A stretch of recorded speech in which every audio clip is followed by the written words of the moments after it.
ನಮಸ್ತೆ, ಎಲ್ಲರೂ ಹೇಗಿದ್ದೀರಾ? ಎಲ್ಲರೂ ಚೆನ್ನಾಗಿದ್ದೀರಾ ಅಂದ್ಕೊಳ್ತೀನಿ. ನಾನು ಕೂಡ ತುಂಬ ಚೆನ್ನಾಗಿದ್ದೀನಿ. ಬನ್ನಿ ಹಾಗಿದ್ರೆ ಇವತ್ತಿನ ವಿಡಿಯೋನ ಶುರು ಮಾಡೋಣ. ಅದಕ್ಕಿಂತ ಮುಂಚೆ ಯಾರೆಲ್ಲ ನನ್ನ ಚಾನಲನ್ನು ಸಬ್ಸ್ಕ್ರೈಬ್ ಆಗಿಲ್ಲ ದಯವಿಟ್ಟು ಸಬ್ಸ್ಕ್ರೈಬ್ ಮಾಡ್ಕೊಳ್ಳಿ. ಹಾಗೆ ಪಕ್ಕದಲ್ಲೇ ಕಾಣೋ ಬೆಲ್ಲೈಕನನ್ನು ಪ್ರೆಸ್ ಮಾಡಿ. ಬನ್ನಿ ಹಾಗಿದ್ರೆ ಇವತ್ತಿನ ವಿಡಿಯೋನ ಶುರು ಮಾಡೋಣ. ತಡ ಮಾಡೋದು ಬೇಡ. ಹಾಗೆ ಆದಷ್ಟು ನಿಮ್ಮ ಫ್ಯಾಮಿಲಿ ಫ್ರೆಂಡ್ಗೆ ನನ್ನ ವಿಡಿಯೋನ ಶೇರ್ ಮಾಡಿ, ಅವರು ಸಹಿತ ನೋಡಿ ನನ್ನ ಚಾನಲ್ಗೆ ಸಪೋರ್ಟ್ ಮಾಡಲಿ ಅಂತ ನಾನು ಕೇಳ್ಕೊಳ್ತೀನಿ. ಸೊ ಇದು ಗುರುವಾರದ ಬ್ಲಾಗು. ಆಲ್ರೆಡಿ ಇವಾಗ ಟೈಮ್ ಬಂದು ಒಂದು 9:40 ಆಗಿದೆ. ಸೊ ಪೂಜೆ ಎಲ್ಲ ಆಗಿದೆ. ಸೊ ಇವತ್ತು ಗುರು ರಾಘವೇಂದ್ರನವರ ವಾರ. ನಮ್ಮ ಮನೆಯಲ್ಲಿ ಯಾರೂ ಮಾಡಲ್ಲ, ಬಟ್ ನಾನು ಇವಾಗ ಮಾಡ್ತಾಯಿದ್ದೀನಿ. ನನಗೆ ನಂಬಿದ ಮೇಲೆ ಒಳ್ಳೆಯದಾಗಿದೆ, ಸೊ ನಾನು ಮಾಡ್ತಾಯಿದ್ದೀನಿ.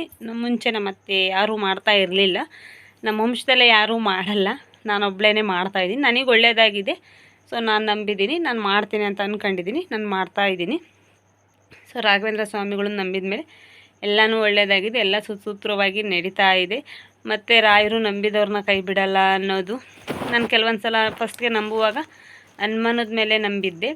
ಅದು ಆದಮೇಲೆ ಎಲ್ಲ ಬದಲಾವಣೆ ನೋಡಿದಾದ್ಮೇಲೆ ಈಗ ಸಂಪೂರ್ಣವಾಗಿ ನಾನು ಅದರ ವಾರನ ಮಾಡ್ತಾಯಿದ್ದೀನಿ. ಸೊ ಮತ್ತು ಈ ಕೆಲವೊಂದು ಲೈನ್ಗಳು ಒಂದೋ ಎರಡೋ ಮಂತ್ರ ಮಾತ್ರ ಗೊತ್ತು, ಅಷ್ಟೇ. ಒಂದೆರಡು ಲೈನ್ಗಳನ್ನ ಕಲ್ತ್ಕೊಂಡಿದ್ದೀನಿ. ಸೊ ಅದನ್ನು ಯಾವಾಗಾದರೂ ನನ್ನ ಕಷ್ಟ ಕಾಲದಲ್ಲಿ ನನ್ನ ಕೈಲಿ ಆಗೋದಿಲ್ಲ, ಇದನ್ನು ಹೆಂಗೆ ನಿಭಾಯಿಸಬೇಕು ಅಂತ ಅನ್ನೋ ಸಿಚುವೇಶನ್ಗಳಲ್ಲಿ ಆ 2 ಲೈನನ್ನು ಹೇಳ್ತೀನಿ. ಸೊ ಆ 2 ಲೈನು ನಾನು ಕೊನೆಯಲ್ಲಿ ಫೋಟೋ ಹಾಕ್ತೀನಿ. ಅದರದ್ದು ಅದೇನು ನಾನು ಮಂತ್ರ ಹೇಳ್ತೀನಲ್ವ, ಅದರದ್ದು ಒಂದು ಕಷ್ಟ ಕಾಲದಲ್ಲಿ ನೆನಪಿಸ್ಕೊಳ್ಳೋಂತಹ ಒಂದು ಮಂತ್ರನ ನಾನು ನಿಮಗೆ ಕೊನೆಯಲ್ಲಿ ಹಾಕ್ತೀನಿ. ಸೊ ವಿಡಿಯೋನ ಸ್ಕಿಪ್ ಮಾಡದೆ ಕೊನೆವರೆಗೂ ನೋಡಿ. ಹಾಗೆ ಇದು ಗುರುವಾರ, ಇವತ್ತೇನೆಲ್ಲ ನಡೆಯುತ್ತೆ ಅನ್ನೋದನ್ನು ನಾನು ನಿಮ್ಮ ಹತ್ರ ಶೇರ್ ಮಾಡ್ಕೊಳ್ತೀನಿ. ಬನ್ನಿ.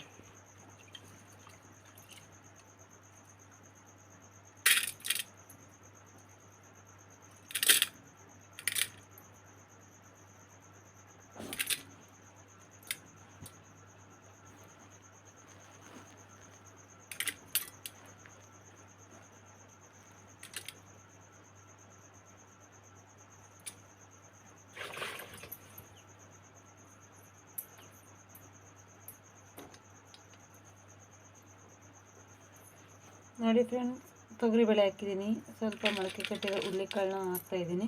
ಸೊ ಅದು ಪಟ್ನಿ ಗೊರ್ಜು ಸೊಪ್ಪು ಅಂತ ನಮ್ಮ ಕಡೆ ಅಂತಾರೆ, ನಿಮ್ಮ ಕಡೆ ಏನಂತ ಅಂತಾರೆ ಕಮೆಂಟ್ ಸೆಕ್ಷನಲ್ಲಿ ತಿಳಿಸಿ. ಒಂದೊಂದು ಕಡೆ ಒಂದೊಂದು ಹೆಸರು ಇಡ್ತಾರೆ, ಬಟ್ ಅಷ್ಟಾಗಿ ಗೊತ್ತಿಲ್ಲ ಏನಂತಾರೆ ಅನ್ನೋದು.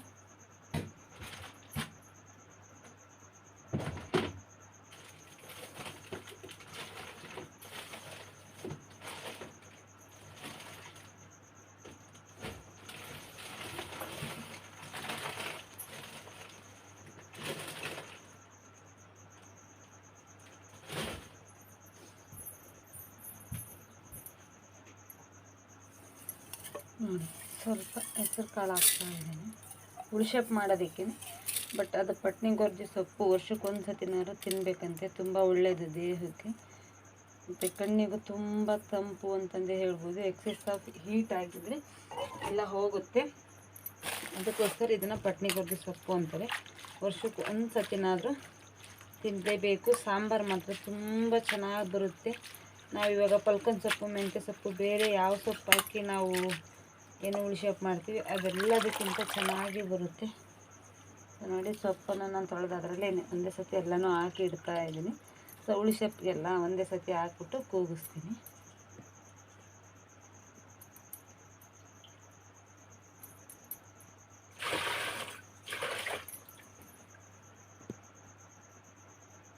ಸ್ವಲ್ಪ ಎಷ್ಟು ಬೇಕೋ ಅಷ್ಟು ನೀರನ್ನು ಹಾಕ್ತಾಯಿದ್ದೀನಿ.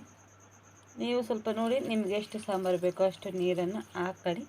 ನಾನು ಎಲ್ಲರೂ ಒಂದು 4-5 ಜನಕ್ಕೆ ಬೇಕು, ಆ ಕಾರಣಕ್ಕೋಸ್ಕರ ಸ್ವಲ್ಪ ಜಾಸ್ತಿನೇ ನೀರನ್ನು ಹಾಕ್ಕೊಂಡಿದ್ದೀನಿ.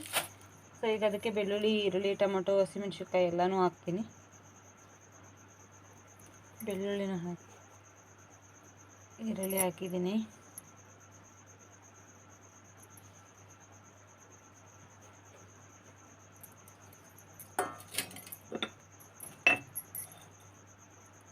ಟೊಮೊಟೊ, ಹಸಿಮೆಣ್ಸಿನ್ಕಾಯಿ ಹಾಕೊಂಡ್ಮೇಲೆ ಸ್ವಲ್ಪ ಉಪ್ಪು ನನಗೆ ಎಷ್ಟು ಬೇಕಷ್ಟು ಸ್ವಲ್ಪ ಕಡಿಮೆನೇ ಹಾಕ್ಕೊಳ್ತೀನಿ. ನಾನು ಸ್ವಲ್ಪ ಕೈ ಮುಂದು ಅಂತಂದು ಹೇಳ್ಬೋದು, ಅದಕ್ಕೋಸ್ಕರ ಸ್ವಲ್ಪ ಕಡಿಮೆನೇ ನಾನು ಉಪ್ಪು ಹಾಕ್ಕೊಳ್ಳೋದು. ನೋಡಿ, ಸಾಂಬಾರನ್ನು ಹಾಕ್ಕೊಳ್ತಾಯಿದ್ದೀನಿ ಇವಾಗಲೇ ಜೊತೆಗೆ. ಉಳಿಸೆಪ್ಪಲ್ಲ ಎಲ್ಲ ಒಂದೇ ಸತಿ ಬೇಯಿಸ್ಬಿಡೋದೆ, ತುಂಬ ಚೆನ್ನಾಗಿರುತ್ತೆ. ಅದು ಸಣ್ಣ ಸ್ಪೂನು, ಹಂಗಾಗಿ ಹಂಗೆ ಹಾಕ್ಕೊಂಡೆ. ಮತ್ತು ಜಾಸ್ತಿ ಹಾಕ್ತಿರ್ತಿದ್ರೆ ಅಂತ ಅಂದರೆ ಅದ್ರ ಜೊತೆಗೆ ಸ್ವಲ್ಪ ಜೀರಿಗೆನೂ ಸಹಿತ ನಾನು ಹಾಕ್ಕೊಳ್ತೀನಿ ಇದರಕ್ಕೇ. ತುಂಬ ಚೆನ್ನಾಗಿರುತ್ತೆ ಟೇಸ್ಟು. ಒಂದ್ಸಲ ನೀವು ಮಾಡಿ ನೋಡಿರಿ, ಟೇಸ್ಟು ತುಂಬಾ ಚೆನ್ನಾಗಿರುತ್ತೆ ಈ ಸೊಪ್ಪಿನ ಸಾಂಬಾರು. ಮೇಯ್ನಾಗಿ ಹೇಳ್ಬೇಕಂದ್ರೆ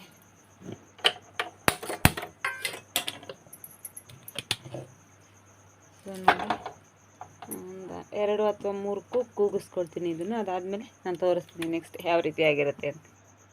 ಫ್ರೆಂಡ್, ಇದು ನ್ಯಾಚುರಲ್ ಕೊಬ್ಬರಿ ಎಣ್ಣೆ. ಇದರಲ್ಲಿ 11 ಗಿಡಮೂಲಿಕೆಗಳನ್ನ ಹಾಕಿ ನಾನು ಮಾಡ್ಕೊಂಡಿದ್ದೀನಿ. ಸೊ ಅದೇನು ಇವಾಗ ಹಿಂದೂ ಲೆಕ್ಕ ಭೃಂಗರಾಜ್ ಅಂತಾರಲ್ವ, ಅದ್ರ ಸೊಪ್ಪೆಲ್ಲ ಸಹಿತ ನಾನು ಹಾಕಿ ಮಾಡ್ಕೊಂಡಿದ್ದೀನಿ. ಸೊ ಮಾಡಬೇಕಾದ್ರೆ ಅವಾಗಿನ್ನೂ ನಾನು ಯೂಟ್ಯೂಬ್ ಚಾನಲ್ ಸ್ಟಾರ್ಟ್ ಮಾಡಿರಲಿಲ್ಲ. ಸೊ ಹಂಗಾಗಿ ಅದ್ರದ್ದು ವೀಡಿಯೋ ಹಾಕೋಕ್ಕಾಗಿಲ್ಲ. ಸೊ ನೆಕ್ಸ್ಟು ಇವಾಗ ಹೆಂಗೂ ಎಣ್ಣೆ ಖಾಲಿ ಆಗ್ತಾಯಿದೆ ಅಲ್ವ, ಎಲ್ಲ ಜೋಡಿಸ್ಕೊಂಡು ನಾನು ನೆಕ್ಸ್ಟು ಮಾಡುವಾಗ ನಾನು ಏನೆಲ್ಲ ಹಾಕ್ತೀನಿ, ಯಾವ ರೀತಿ ಅದು ಪ್ರೊಸೆಸಿಂಗ್ ಇರುತ್ತೆ, ನಾನು ಯಾವ ರೀತಿ ಮಾಡ್ತೀನಿ ಅನ್ನೋದನ್ನು ಸಹಿತ ನಿಮ್ಮ ಹತ್ರ ಶೇರ್ ಮಾಡ್ಕೊಳ್ತೀನಿ. ಸದ್ಯಕ್ಕೆ ಈ ಎಣ್ಣೆ ಬಗ್ಗೆ ಈಗ ಒಂದು ಸ್ವಲ್ಪ ನನಗೇನು ಇಂಪ್ರೂವ್ಮೆಂಟ್ ಕಂಡಿದೆ ಅನ್ನೋದನ್ನು ನಾನು ನಿಮ್ಮ ಹತ್ರ ಶೇರ್ ಮಾಡ್ಕೊಳ್ತೀನಿ. ಸೊ ಮುಂಚೆ ನಾನು ಕೂದಲು ಉದುರೋದು, ತುಂಬ ಉದುರೋದು ಮತ್ತು ತೆಳ್ಳಗೆ ಇತ್ತು ಸ್ವಲ್ಪ ಮುಂಚೆ. ಫಸ್ಟ್ ಸ್ಟಾರ್ಟಿಂಗು ನಮ್ಮಮ್ಮ ತಲೆ ಬಚ್ಬೇಕಾದ್ರೆ ಭಾಳ ಚೆನ್ನಾಗಿತ್ತು, ದಪ್ಪ ಇತ್ತು. ಅದಾದಮೇಲೆ ಕಾಲೇಜ್ಗೆ ಹೋಗ್ಬೇಕಾದ್ರೆ ನಾವೇ ತಲೆ ಬಾಚ್ಕೊಳ್ಳೋಕ್ಕೆ ಶುರು ಮಾಡಿದಾಗಿಂದ ಕೂದಲಿಗೆ ಅಷ್ಟೊಂದು ಏನು ಸಿಗಬೇಕಾದಂತಹ ಪೌಷ್ಟಿಕತೆ ಸಿಗಲಿಲ್ಲ. ಯಾವಾಗಲೂ ಎಣ್ಣೆ ಹಾಕೋದು, ತಲೆ ಸ್ನಾನ ಮಾಡಿ ಎಣ್ಣೆ ಹಚ್ಕೊಂಡ್ರೆ ಕೂದಲಿದಾಗುತ್ತೆ, ಕಾಲೇಜ್ಗೆ ಹೋಗೋದು ಅಂತ ಹೇಳ್ಬಿಟ್ಟು ಎಲ್ಲ ಎಣ್ಣೆ ಹಚ್ಚದಲ್ಲೇ ಬಿಡೋದು, ಡ್ರೈ ಆಗಿ ಎಲ್ಲ ಕೆಳಗಡೆ ಚಿಗುರು ಹೊಡೆದು ಎಲ್ಲ ಕೂದಲು ಹಾಳಾಯಿತು. ಆಮೇಲೆ ಸ್ವಲ್ಪ ತಲೆ ಕೆಡಿಸ್ಕೊಂಡು ಕೂದಲು ಬಗ್ಗೆ ಸ್ವಲ್ಪ ಕೇರ್ ಮಾಡಿದ್ವಿ. ಇವಾಗ ಬಿಡಿ ಅಪ್ಪ, ನಮ್ದರ ಇಷ್ಟಿದೆ ಕೂದಲು, ನಮ್ಮ ಪುಣ್ಯ, ಇಷ್ಟು ದಪ್ಪ ಇಷ್ಟೊಂದು ಚೆನ್ನಾಗಿದೆ. ಅದೇನೋ ಹೆಣ್ಮಕ್ಳಿಗೆ ಕೂದಲಿದ್ರೆ ಲಕ್ಷಣ ಅಂತಾರೆ, ಅದು ಹಳ್ಳಿ ಕಡೆ ತುಂಬ ಪಾಲಿಸ್ತಾರೆ ಅದನ್ನು. ಕೂದಲಿಗೆ ಹೆಣ್ಮಕ್ಳಿಗೆ ಕೂದಲಿದ್ರೆ ಒಳ್ಳೆಯದು. ಬಟ್ ಸಿಟಿಯಲ್ಲಿ ಬಿಡಿ, ಇವಾಗ ಎಷ್ಟೆಷ್ಟು ಉದ್ದ ಕೂದಿದ್ರು ಸಹಿತ ಅವರು ಯಾವುದೋ ಒಂದು ಫ್ಯಾಷನ್ಗೋಸ್ಕರ ಶಾರ್ಟ್ ಮಾಡಿಸ್ಕೊಳ್ಳೋದು, ಏನೇನೋ ಕಲರ್ ಮಾಡಿಸ್ತಾರೆ. ಅವು ಚೆನ್ನಾಗಿ ಕಾಣಲ್ಲ, ಏನಿಲ್ಲ. ಅವ್ರ ಮುಖಕ್ಕೆ ದೇವ್ರು ಕೊಟ್ಟಿರೋದು ರೂಪದಲ್ಲಿ ನಾವು ಬೇರೆ ಯಾವ ಕಲರು ಮಾಡಿಸ್ದಂಗೆ. ಇವಾಗ ದೇವ್ರು ಯಾಕೆ ಕೂದಲು ಕಪ್ಪಿರ್ಬೇಕಂತ ಕೊಟ್ಟಿದ್ದಾನೆ, ಅದು ಒಂದು ಲಕ್ಷಣ ಹೆಣ್ಣಿಗೆ ಅನ್ನೋ ಒಂದು ಕಾರಣಕ್ಕೋಸ್ಕರ ಕೂದಲು ಅದನ್ನು ತಗೊಂಡಾಗ ನಾವು ಕ್ಯಾಂಪ್ಗೆ ಕಾಫಿ ಕಲರು, ಬ್ರೌನ್ ಕಲರ್ ಎಲ್ಲನೂ ಮಾಡಿಸ್ಕೊಳ್ತಾರೆ ಇವಾಗ. ಬಟ್ ನಾವೆಂದು ಐಬ್ರೋ ಮಾಡಿಸ್ಬೇಕು ಅಥವಾ ಏನು ಕೂದಲು ಕಟ್ ಮಾಡಿಸ್ಬೇಕಂತ ಪಾರ್ಲರ್ಗೆ ಹೋಗೋದಾಗಲಿ ಅಂಥವೆಲ್ಲ ಏನೂ ಮಾಡಿಲ್ಲ. ಏನೇ ಇದ್ದರೂ ಮನೇಲೇ ನ್ಯಾಚುರಲಾಗಿ. ಸೊ ನಾವು ಹಂಗೆ ಬೆಳೆದಿರೋದು, ನಮ್ಮ ಮಕ್ಕಳಿಗೂ ನಾವು ಅದನ್ನೇ ಕಲಿಸೋದು. ಸೊ ಪಾರ್ಲರ್ಗೆಲ್ಲ ಹೋಗೋ ಅವಶ್ಯಕತೆ ಇಲ್ಲ. ಯಾಕಪ್ಪ ಅಂದರೆ ನಾವು ಏನು ಆ ಥರ ಎಲ್ಲ ಫ್ಯಾಷನ್ ಮಾಡ್ಕೊಳ್ಳೋವಷ್ಟು ಪುರ್ಸೊತ್ತು ನಮಗೆಲ್ಲ. ಹಳ್ಳೀಲಿ ಇನ್ನೊಂದು ಮಾಡಿಕೊಂಡ್ರೆ ಏನಂತಾರೇನೋ ಜನ ಆಡ್ಕೊಳ್ತಾರೇನೋ ಅನ್ನೋ ಭಯದಲ್ಲಿನೇ ಅಷ್ಟು ಹಳ್ಳಿ ಹೆಣ್ಮಕ್ಳು ಜಡೆ. ಅದಕ್ಕೆ ಹೇಳೋದು, ಹಳ್ಳಿ ಹುಡುಗಿಯರ ಜಡೆ ಹಾವಿನ ಎಡೆ ಇದ್ದಂಗೆ, ಸಿಟಿ ಹುಡುಗಿಯರ ಜಡೆ ಕೊತ್ತಂಬರಿ ಶೂಡಿರುತ್ತಲ್ಲ ಅಷ್ಟಿರ್ತದೆ ಅಂತ ಏನೋ ಗಾದೆ ಹೇಳ್ತಾರೆ. ಅಷ್ಟಾಗಿ ಗೊತ್ತಿಲ್ಲ, ಯಾರಿಗಾರು ಗೊತ್ತಿದ್ದರೆ ಕಮೆಂಟ್ ಸೆಕ್ಷನಲ್ಲಿ ತಿಳಿಸಿ. ಸೊ ಇದು ಎಣ್ಣೆ ಬಗ್ಗೆ ಹೇಳಬೇಕು ಅಂತಂದರೆ, ಈ ಎಣ್ಣೆ ಹಚ್ಚೋಕ್ಕೆ ಶುರು ಮಾಡಿದಾಗಿಂದ ನಾನು ಏನಿಲ್ಲ ಅಂದ್ರೂ ಒಂದು 6 ತಿಂಗಳಾಗಿದೆ ಅನಿಸುತ್ತೆ ಮೋಸ್ಟ್ಲಿ. 6 ತಿಂಗಳಿಂದ ಹಚ್ಚೋಕ್ಕೆ ಶುರು ಮಾಡಿದಾಗಿಂದ ನನಗೆ ಏನು ಅರ್ಧಲ್ಲಿ ನೋವು ಬರುತ್ತೆ ಅಂತಾರಲ್ಲ, ನನಗೆ ತಲೆನೋವು ಬರೋದು ಅವಾಗ. ಸೊ ಅದು ಯಾವುದೇ ರೀತಿ ತಲೆನೋವಿಲ್ಲ, ಮತ್ತು ಎಕ್ಸೆಸ್ ಆಫ್ ಹೀಟ್ ಆಗ್ತಾಯಿಲ್ಲ. ಆಮೇಲೆ ಕೂದಲು ಉದುರೋದು ಕಡಿಮೆ ಆಗಿದೆ, ಮತ್ತು ಕೂದಲು ಉದ್ದ ಬೆಳೆದಿದೆ, ಮತ್ತು ಸಾಫ್ಟ್ ಆಗಿದೆ. ಎಲ್ಲ ಪ್ರತಿಯೊಂದು ನನ್ನ ಪ್ರಕಾರ ನಾನೇನು ಗಿಡಮೂಲಿಕೆ ಹಾಕಿನ ಅದೆಲ್ಲ ನ್ಯಾಚುರಲ್ ಆಗಿರೋ ಕಾರಣ ನನಗೆ ಸಿಗಬೇಕಾದಂತಹ, ನನ್ನ ಕೂದಲಿಗೆ ಸಿಗಬೇಕಾದಂತಹ ಪೌಷ್ಟಿಕತೆ ಎಲ್ಲ ಸಿಕ್ಕಿದೆ ಅಂತ ನಾನು ಅಂದ್ಕೊಂಡಿದ್ದೀನಿ. ತುಂಬ ಚೆನ್ನಾಗಾಗಿದೆ, ತುಂಬ ಸಾಫ್ಟಾಗಿದೆ, ಮತ್ತು ಬೇಗ ಬೆಳೆಯುತ್ತೆ, ಭಾಳ ಉದ್ದ ಬೆಳೆಯುತ್ತೆ, ಮತ್ತು ದಪ್ಪ ಆಗುತ್ತೆ. ಮತ್ತು ಬೇಬಿ ಏರ್ಸ್ ಏನು ಕೂದಲು ಹುಟ್ಟಲ್ಲ ಅಂತ ಹೇಳ್ತಾರೆ ಕೆಲವೊಬ್ಬರು, ಅದು ಎಲ್ಲ ಸುಳ್ಳು. ಕೂದಲು ಈ ಎಣ್ಣೆನ ಬೇಕಾದ್ರೆ ನೀವು ಇವಾಗ ನಾನು ತೋರಿಸ್ತೀನಿ ನೆಕ್ಸ್ಟ್ ಹೆಂಗೆ ಮಾಡೋದಂತ. ವಿಡಿಯೋ ನೋಡಿದ ಮೇಲೆ ನೀವು ಮನೇಲಿ ಎಲ್ಲ ಇಂಗ್ರೀಡಿಯೆಂಟ್ಸ್ ನಾನು ಏನು ಹಾಕ್ತೀನಿ ಎಲ್ಲ ಹಾಕಿ ನೀವು ಮಾಡಿ ನೋಡಿ. ನಿಮಗೆ ಕೂದಲು ಹುಟ್ಟಲಿಲ್ಲ ಅಂದರೆ ಬೇಕಾದ್ರೆ ಹೇಳಿ ನನಗೆ.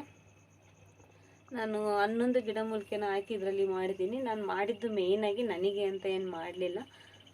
ಬಿಡು, ಇನ್ನೇನು ಮದುವೆ ಆಗಿದೆ, ಮಕ್ಕಳಾಗಿದೆ, ನಮ್ಮನ್ನು ಯಾರು ನೋಡ್ತಾರೆ ಅನ್ನೋದೊಂದು ಇಂಟೆನ್ಷನ್ ಇತ್ತು. ದೇವ್ರು ಕೊಟ್ಟವನೇ ಸಾಕು ಅನ್ನೋ ಇಂಟೆನ್ಷನ್ ಇದ್ದಿದ್ದು. ಬಟ್ ನನ್ನ ಮಗಳವು ಈ ಕಡೆ ಕೂದಲು ಇರಲಿಲ್ಲ, ಹುಟ್ಟಿದಾಗ ಇರಲಿಲ್ಲ, ಆಮೇಲೆ ಬೆಳೀತಾ ಬರ್ತವೆ ಅಂದರು. ಸೊ 2 ವರ್ಷ 3 ವರ್ಷ ಆದರೂ ನನ್ನ ಮಗಳಿಗೆ ಈ ಕಡೆ ಅದೇನೋ ಬಂಡಾಣೆ ಅಂತಾರಲ್ಲ ಆ ಥರ ಆಗಿತ್ತು, ಕೂದಲಿರಲಿಲ್ಲ. ಸೊ ನಾನು ಅಲ್ಲೇನು ಥಿಂಕ್ ಮಾಡಿದೆ, ಹೆಣ್ಣು ಹುಡುಗಿ ಅಲ್ವಾ, ಆ ಥರ ಕೂದಲಿಲ್ಲ ಅಂದರೆ ಚೆನ್ನಾಗಿ ಕಾಣಲ್ಲ, ಮತ್ತು ಇನ್ನೊಂದು ನೋಡೋಕೆ ಅಸಹ್ಯ ಕಾಣಿಸ್ತಾಳೆ ಅನ್ನೋ ರೀತಿಯಲ್ಲಿ ನೋಡೋರ್ ಕಣ್ಣಿಗೆ ಚೆನ್ನಾಗಿ ಕಾಣ್ತಿ, ಅಥವಾ ನನ್ನ ಮಗಳು ಚೆನ್ನಾಗಿರಲಿ ಅನ್ನೋ ಒಂದೇ ಒಂದು ಕಾರಣಕ್ಕೋಸ್ಕರ ಈ ಎಣ್ಣೆನ ನಾನು ರೆಡಿ ಮಾಡಿದೆ. ಸೊ ರೆಡಿ ಮಾಡಿದಾದ್ಮೇಲೆ ನನಗೆ ನನ್ನ ಕೂದಲಿಗಿಂತ ನನ್ನ ಮಗಳ ಕೂದಲು ಚೆನ್ನಾಗಾಗಬೇಕು ಅನ್ನೋದೊಂದು ಅಷ್ಟೇ ಮನಸ್ಸಲ್ಲಿದ್ದಿದ್ದು. ಇವಾಗ ಹೆಂಗೋ ಮಾಡ್ತೀವಲ್ವ, ನಾನು ನನ್ನ ಮಗಳು ನಾವು ನಾಲ್ವರೇ ಅಲ್ವ ಇರೋದು, ಎಲ್ಲರೂ ಯೂಸ್ ಮಾಡಿರಾಯ್ತು, ಏನು ಒಬ್ಬಳಿ ಸಪ್ರೇಟ್ ಅಂತ ಏನಿಲ್ಲ, ಎಲ್ಲರೂ ಯೂಸ್ ಮಾಡ್ಬೋದು, ಗಂಡ್ಮಕ್ಳು ಹೆಣ್ಮಕ್ಳು ಅಂತ ಅಂದ್ಬಿಟ್ಟು ಈಗ ನಾವೆಲ್ಲರೂ ಅದನ್ನು ಯೂಸ್ ಮಾಡ್ತೀವಿ. ತುಂಬ ಚೆನ್ನಾಗಿ ರಿಸಲ್ಟ್ ಬಂದಿದೆ. ಸೊ ನೋಡಿ, ನನ್ನ ಮಗಳದೂ ಸಹಿತ ನಾನು ವಿಡಿಯೋ ಹಾಕ್ತೀನಿ ಕೊನೆಯಲ್ಲಿ, ನೋಡಿ ನೀವೇ ಯಾವ ರೀತಿಯಾಗಿದೆ ಅವಳದು ಕೂದಲು ಅಂತ. ತುಂಬ ಚೆನ್ನಾಗಿದೆ, ತುಂಬ ಚೆನ್ನಾಗಿ ಬಂದಿದೆ. ಸೊ ನನ್ನ ಕೂದಲು ಚೆನ್ನಾಗಾಗಿದೆ. ಮತ್ತು ಇದನ್ನು ನಾನು ನಮ್ಮ ಅಕ್ಕನಿಗೂ ಕೂದಲು ಅಷ್ಟಾಗಿರಲಿಲ್ಲ, ನಮ್ಮ ಅಕ್ಕನಿಗೂ ಈ ಎಣ್ಣೆನ ಮಾಡಿಕೊಟ್ಟಿದ್ದೀನಿ, ಮಾಡಿದಾಗ ಅವಳಿಗೂ ಸ್ವಲ್ಪ ಕೊಡ್ತೀನಿ, ಅವಳ ಮಗಳಿಗೂ ಹಚ್ಚುತ್ತೀವಿ. ತುಂಬ ಚೆನ್ನಾಗಾಗಿದೆ. ನಮ್ಮೂರಲ್ಲಿ ತುಂಬ ಜನ ಕೇಳ್ತಾರೆ ಏನೇನು ಹಾಕ್ತಿರಲ್ಲ ಅಂತ. ಎಲ್ಲ ಜೋಡಿಸ್ಬೋದು, ಬಟ್ ಇದೇನು ಭೃಂಗರಾಜ ಅಂತೀವಲ್ವ, ಗರಗದ ಸೊಪ್ಪು, ಅದೊಂದು ಮಾತ್ರ ಸ್ವಲ್ಪ ಸಿಗಲ್ಲ, ಅದೊಂದು ಕಷ್ಟ ಅಷ್ಟೇ. ಅಷ್ಟು ಬಿಟ್ಟರೆ ಬೇರೆ ಏನಿಲ್ಲ, ಎಲ್ಲನೂ ನಮ್ಮ ಮನೇಲಿ ಇರೋವಂಥದ್ದೇ ಸಿಗೋವಂಥದ್ದೇ. ಸೊ ಅದು ಹೇಗೆ ಮಾಡೋದು ಅಂತಂದೇಳಿ ನಾನು ಈ ಎಣ್ಣೆ ಖಾಲಿ ಆಗಿದ ತಕ್ಷಣ ನೆಕ್ಸ್ಟ್ ವಿಡಿಯೋದಲ್ಲಿ ತೋರಿಸ್ತೀನಿ, ಯಾವ ರೀತಿ ಅದನ್ನು ಎಣ್ಣೆ ಮಾಡಬೇಕು, ಏನೇನು ಹಾಕಬೇಕು ಅನ್ನೋದನ್ನು ನಾನು ನೆಕ್ಸ್ಟ್ ವಿಡಿಯೋದಲ್ಲಿ ತಪ್ಪದೇ ನಾನು ನಿಮ್ಮ ಹತ್ರ ಶೇರ್ ಮಾಡ್ಕೊಡ್ತೀನಿ.